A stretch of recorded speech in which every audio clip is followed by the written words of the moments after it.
Saudara-saudariku yang terkasih di dalam Tuhan, tahun 1980, Paus Yohanes Paulus II mengeluarkan satu dokumen yang diberi judul Dives in Misericordia, yang artinya adalah kaya dalam belas kasih. Dokumen ini hendak mengungkap siapakah Allah dalam hubungannya atau dalam relasinya dengan kita manusia. Allah itu penuh dengan belas kasih.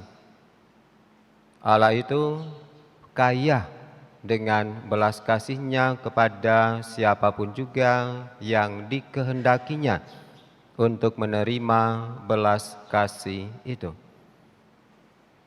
Menyadari atau memahami bahwa Allah itu penuh dan kaya dengan belas kasih, maka umat manusia merenungkan perjalanan kehidupannya sebagai sejarah belas kasih Allah. Kapanpun, dimanapun, kepada siapapun, Allah tak pernah berhenti mencurahkan belas kasih-Nya kepada umat manusia. Maka jadilah sejarah kehidupan umat beriman memang sebagai sejarah belas kasih Allah. Untuk menyatakan belas kasih Allah ini, maka Allah juga mau mengutus orang-orang yang dikehendakinya supaya belas kasih-Nya ini menjadi nyata, menjadi kentara, dan masuk di dalam pengalaman konkret dari umat manusia.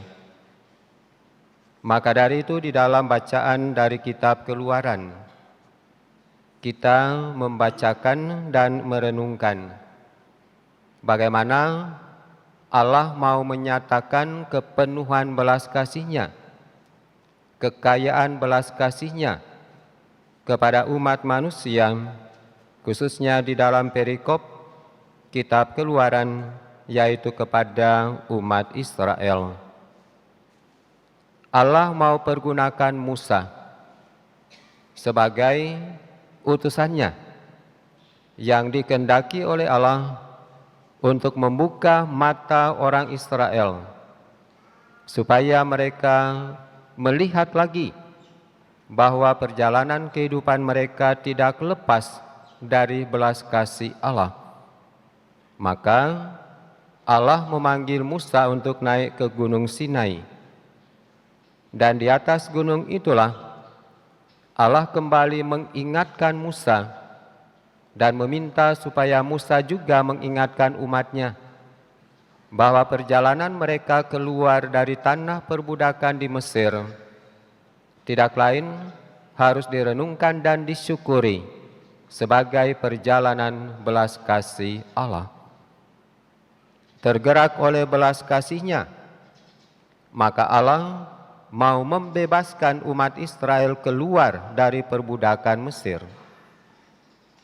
Hidup di tanah perbudakan di Mesir, mereka menjalani hidup yang memang tidak layak dihidupi oleh seorang manusia, yaitu hidup di dalam perbudakan.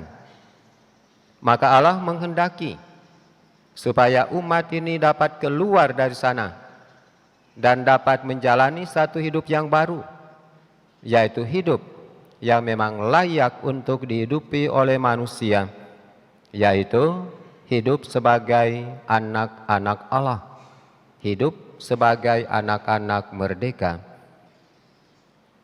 Allah mengundang Musa untuk menyatakan lagi hal ini, supaya Musa dan kawanannya, supaya Musa dan orang Israel, supaya Musa dan umat Allah sungguh menyadari bahwa perjalanan mereka ini ada di dalam naungan belas kasih Allah.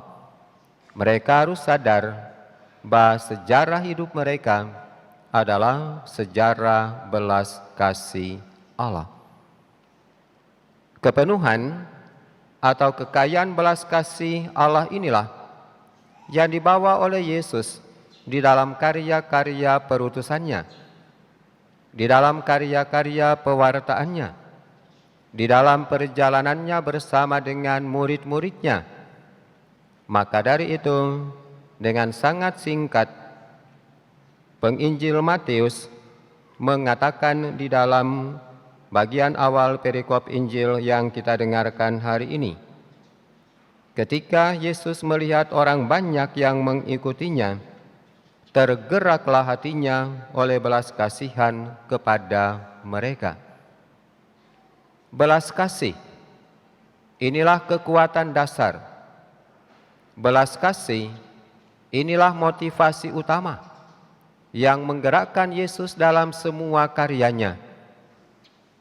Dan pada waktu kita bicara tentang puncak dari karya perutusan Yesus, yaitu misteri sengsara, wafat, dan kebangkitannya, kita juga tidak lepas dari permenungan bahwa puncak dari pengorbanan Yesus ini adalah puncak dari belas kasih-Nya.